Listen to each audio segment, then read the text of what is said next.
私以上のご支援を賜りますようお願い申し上げます。お前には多くの仲間がいる。素敵な機会だ。何屋さんですか？どうもありがとうございます。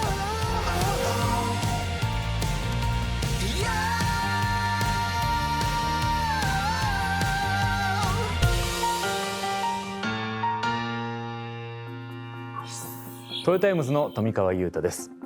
今回はですね、先日行われました株主総会についてお伝えします。実は今回が豊田章男会長にとって最後の議長となりました。これまで議長としてどのように向き合ってきたのか、章男さんの言葉とともに振り返ります。6月14日に開かれた第119回株主総会。議長を務める章男さん、今回が議長としては最後の株主総会です。してないの。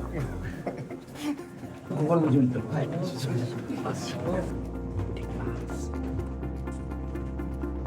まずは今回の総会の見どころをいくつかご紹介します。今回の総会では18年ぶりに株主からの提案がありました。気候変動に関する障害活動の報告を定款に盛り込むよう求めたもので、デンマークやオランダなど欧州3社の機関投資家による提案です。これについて別の株主からどのようなコンタクトがあったのかと問われると、私の方からお話を伺いに行ってまいりました。まずただ感謝申し上げたいのがですね、毎年毎年我々が開示をしている内容にいろんなご意見を頂戴しました。これは改善につながりまして本当にありがたく思います。ただお互いの思いが異なることがございました。内燃機関、エンジンですね、これを使い続けることが本当にカーボンニュートラルにつながるんですかというご意見でした。デンマークは再生可能エネルギーがものすごく多くて電気自動車が普及しやすい国です。ただ我々トヨタはグローバルで事業をしている会社でございまして、まだまだ電気が通っていないところ、充電設備が整っていない国や地域が多くございます。それぞれの国のエネルギー事情だとか、それから車の使われ方、車のタイプによってもそのカーボンニュートラルの山の登り方は様々にあるというふうに考えてございます。トヨタはマルチパスウェイという考え方で、バッテリー EV、ハイブリッド、さらにはプラグインハイブリッド、もっと話を広げていきますと合成燃料、バイオ燃料、こういった燃料を使うことによって新車のみならずですね、今走っているたくさんの保有の車に関しても今すぐできるカーボンニュートラルをやっていこうと。敵は炭素であるということで車ではありません。車の利便性を奪ってしまっては社会の貢献につながらないということで、これからもですね、それぞれの地域のエネルギー事情だとかお客様の使い勝手に耳を傾けながら技術開発を邁進していきたいと思います。マルチパスウェイを掲げるトヨタに対し、こんな質問も投げかけられました。バッテリー EV においてトヨタはテスラに勝てるのか。我々はマルチパスウェイの考えのもと、もちろんバッテリー EV の準備も進めております。これまで少し具体的な情報発信が不足していたことで皆様にご心配を抱かせてしまったのかというふうに思っております。グローバル市場を見渡しますと約 25% が電動車になります。一方トヨタの電動車比率は3割を超えるレベルで進めております。26年で150万台、30年では350万台に向けてラインナップの充実ですとかバッテリーの準備を今進めておるところでございます。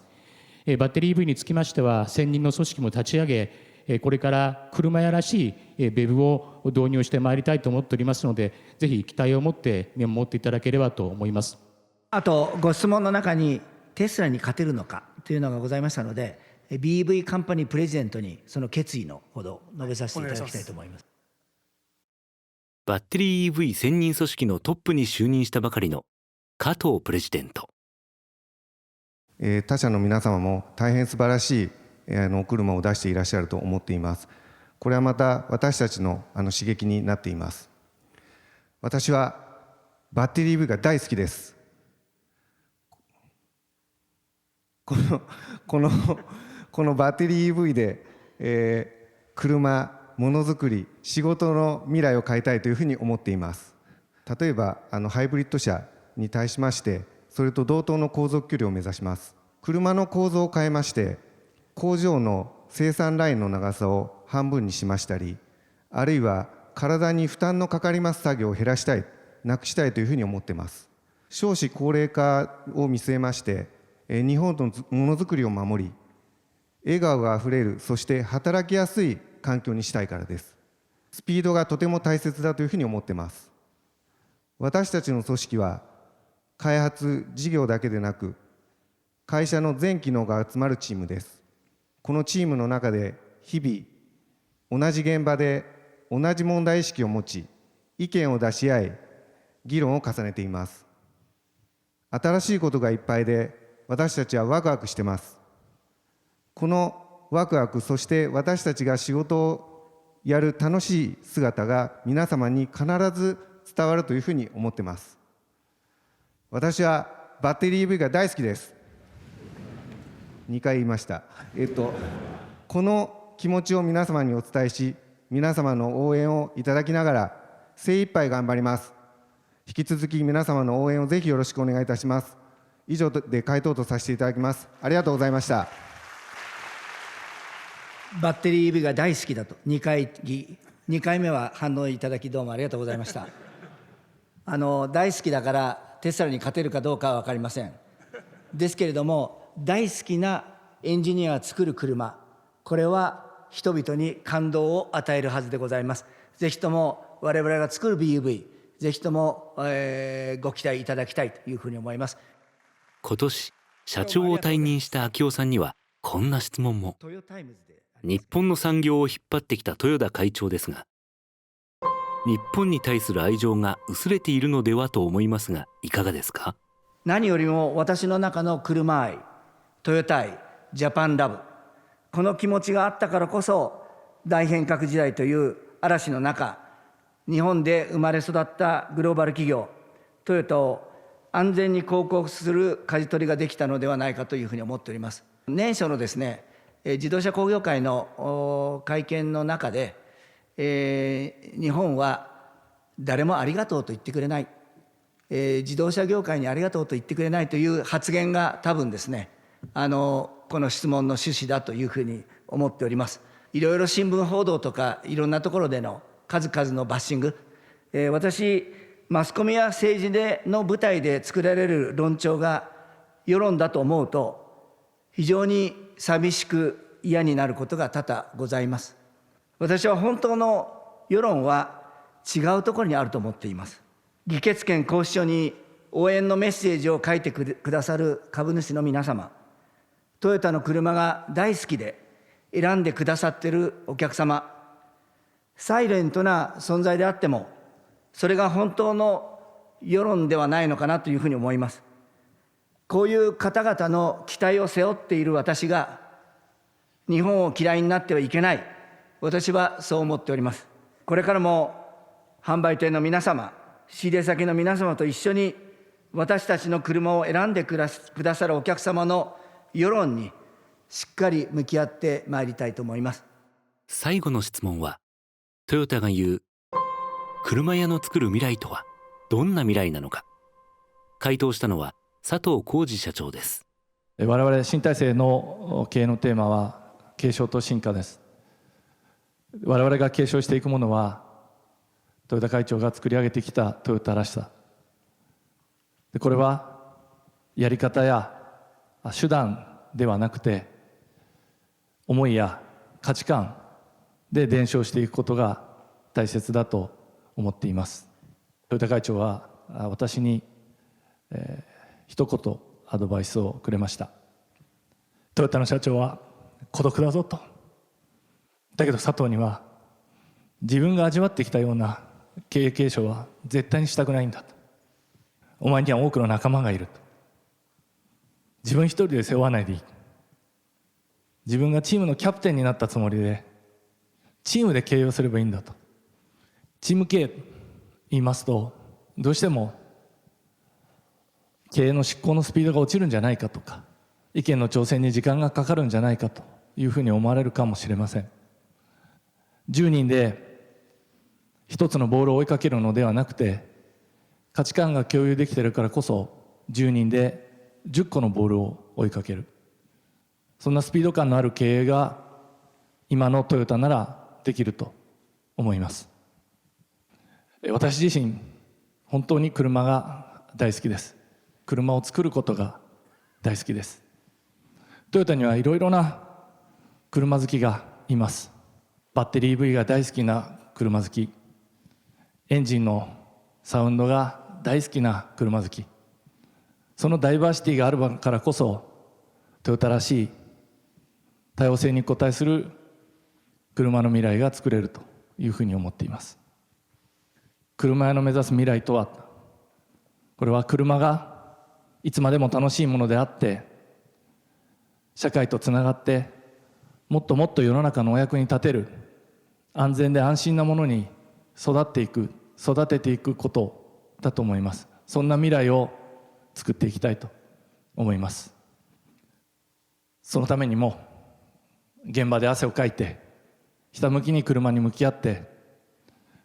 多くの仲間と挑戦をしてトヨタらしさを継承し、新しいトヨタの姿を生み出していきたいというふうに思います。これまで株主の皆様から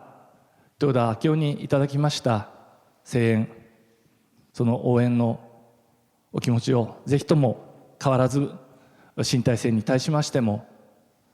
頂戴できればというふうに思っております。全身全霊でトヨタを継承し進化させていきたいと思っております。以上で回答終わります。経営陣が全力で株主と向き合った質疑応答。採決では会社側の提案はすべて可決。そして会社側が反対を表明していた株主提案は否決となりました。この14年間、私の役割はしんがり役だったと思います。昔の武士の時代に例えますと、負け戦に臨むときにみんなが退却できるように砦を守る役割です。私にとっての敵はトヨタらしさを忘れてしまった企業風土であり、守ろうとしたものはものづくりの現場とトヨタの未来だったと思います。しんがり社長の私が残せたものがあるとすれば、それは未来を担う人だと思います。あなたは何屋さんですか？そう聞かれたときに、車屋ですと胸を張って言える人だと思います。最初は誰からも望まれない社長でしたが、トヨタの長い歴史の中では、こうした役割の社長が必要だったのではないかと今では思っております。私が経営のたすきを託した佐藤社長は、グローバルトヨタ37万人とその仲間に対し、こう呼びかけております。車の未来を変えていこう。今のトヨタにこの言葉を笑う人は誰もいません。佐藤社長を見つめる眼差し、一言たりとも聞き漏らすまいとする姿勢、トヨタの仲間の姿からは、やりましょうよという声が聞こえてくるようでした。そこにいる全員が車屋でした。私にはそれが何よりも嬉しかったのです。グローバルトヨタ37万人が私に示してくれた、それは自分と未来は変えられるということです。佐藤社長をキャプテンとするこれからのトヨタが、多くの仲間と一緒にどんな未来を作るのか、私はそれを見てみたい、心からそう思っております。台数や収益を一番に考えるのではなく、もっといい車を作ろうよ。世界一ではなく、町一番の会社を目指そう。石にかじりついてでも日本のものづくりを守りたい。これまで私がしてきた決断は、時代の潮流にもトヨタの保守本流にも逆行することが多かったと思います。私が大きな流れに逆らいながらも、なんとか前に進むことができましたのは、中長期的な視点に立ち、ずっとトヨタを応援し、ずっと私を支えてくださった株主の皆様のおかげでございます。トヨタ頑張れ、森蔵頑張れ、議決権交渉に書かれた温かいメッセージ、声には出されなくても、総会で見せてくださる皆様の表情や大きな拍手に背中を押していただき、なんとかここまで来ることができました。本当にありがとうございました。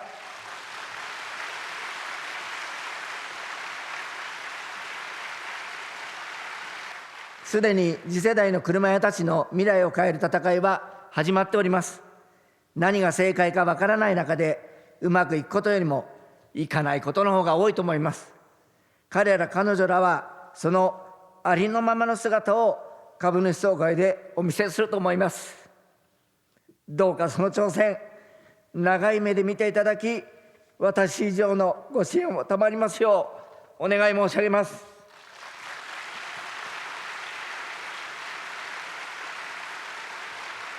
皆さんがこう感極まる姿っていうのはなんか株主総会に似合わないんですけど、でもやっぱトヨタらしいというか、株主として参加してる側からしてもなんかこう感極まるものがある。今までのこの14年間の歩みというか、苦労されてることで実際こう引き継がれるその佐藤新社長のその決意とか、そういうのをなんか聞いてると、やっぱこう口で言ってるだけじゃなくて、実際それがこうやって伝わっていくんだなっていうようなことが一番率直に変わったなと思うのは、やっぱ車が変わったっていうことじゃないかなというふうには思います。もし自分がトヨタの社長だったら世界一を間違いなく目指すんですけれども、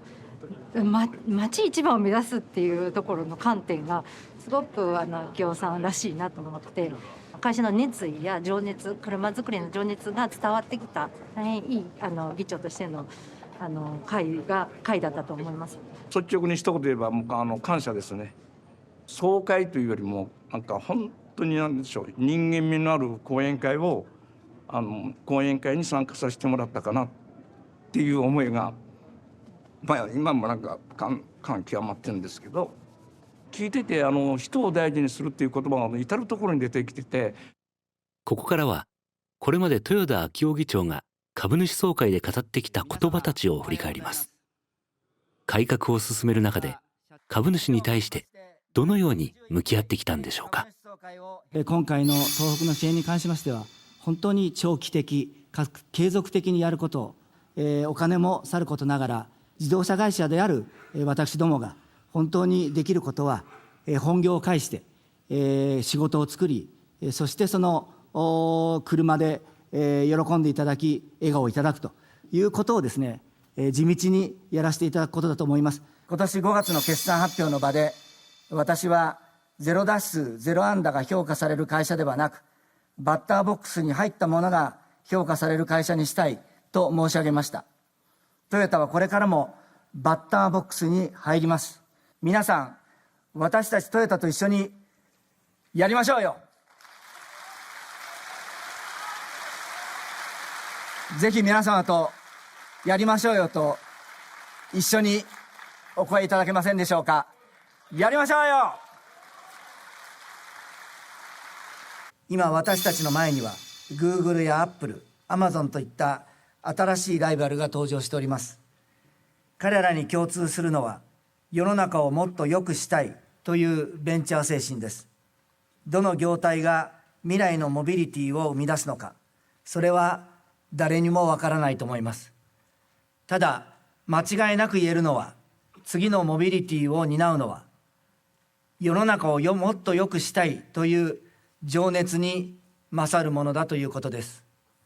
モビリティ社会をもっともっと良くしたい。その気持ちにおいて、私たちトヨタは誰にも負けないと自負しております。うまくいくことばかりではありません。むしろうまくいかないことの方が多いのが現実です。しかし、失敗をしても必ず何かを学び、一歩でも前に進む。スマートではないかもしれませんが、トヨタらしいやり方で未来に向けた歩みを着実に進めてまいります。私にとって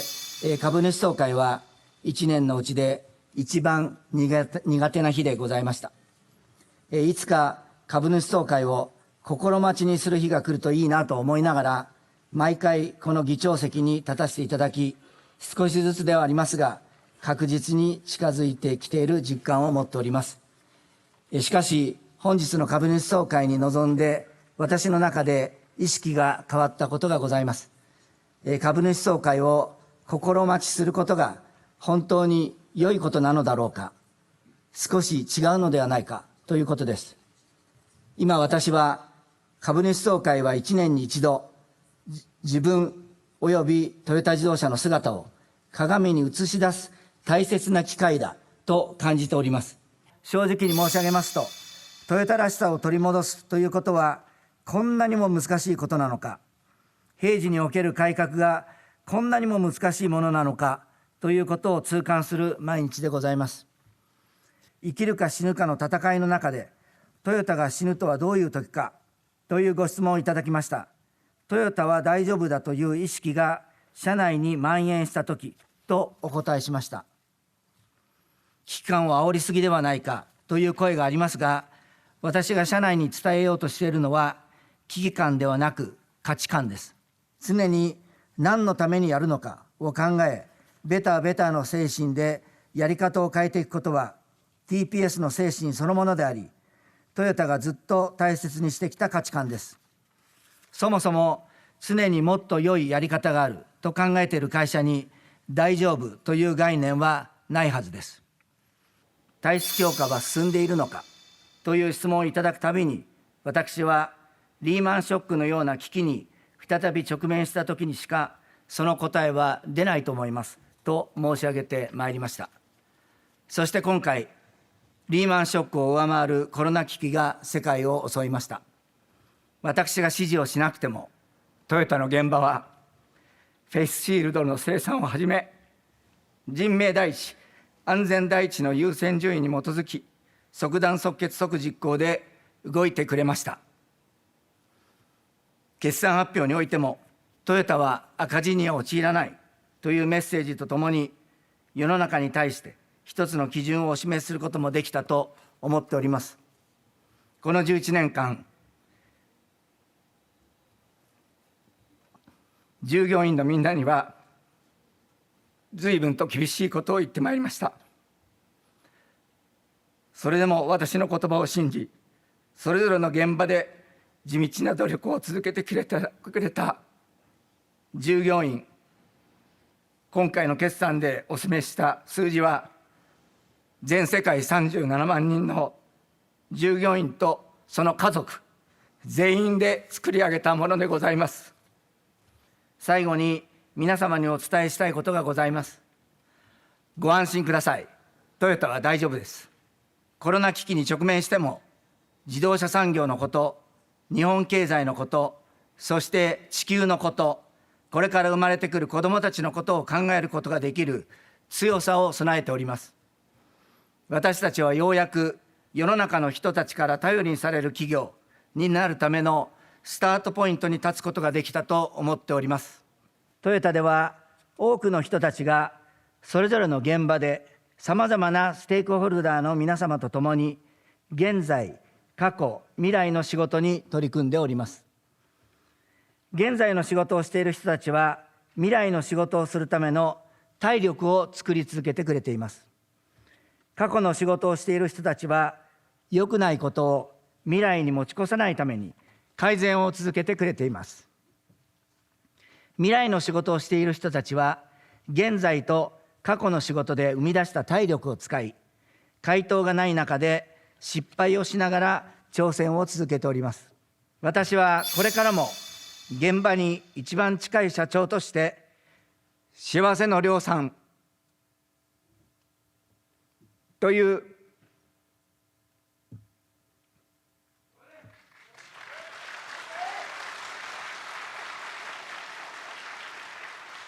幸せの量産というミッションのもと、みんなで心を一つにすれば未来は必ず変えられるということを今後も行動で示してまいります。この4ヶ月、ウクライナでは悲しく痛ましい事態が続いております。世界の分断が深まる今、改めて思いを強くしていることがございます。それは私たちには笑顔にしたいお客様や仲間が世界中にいるということです。今トヨタはモビリティカンパニーへのフルモデルチェンジに挑戦しております。私は車屋にしか作れないモビリティの未来があると信じております。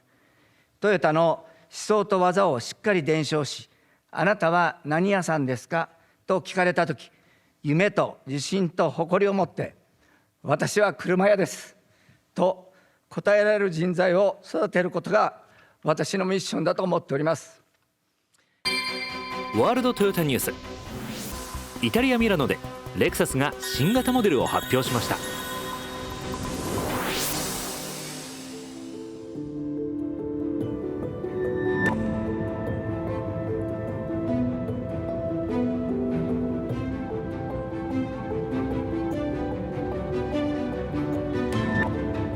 こちらが新型 LBX です。社名の意味はレクサスブレイクスルークロスオーバー。コンパクトなサイズですが、走りやデザインも上質というこだわりが詰まっています。トヨタ自動車のデザイン部門を統括するサイモンさんは、So, this car, it's actually the brainchild of Akio-san. And he said to us, a couple of years ago, he said, I'd love to have a car that I can use on the weekend. When I got my jeans on, my T-shirt, something that's casual, still high quality, fun to drive, something that's just for me. After everything, we created the car,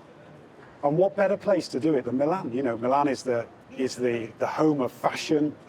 It's casual, it's relaxed. As a city, you need a small car. This car just suits it right way down to the ground. チーフエンジニアの遠藤さんからはこんなエピソードも。車の企画を始めたのは2018年なんですけども、その時に、ブランドホルダーの、トヨタ当時社長からアドバイスいただいたのは、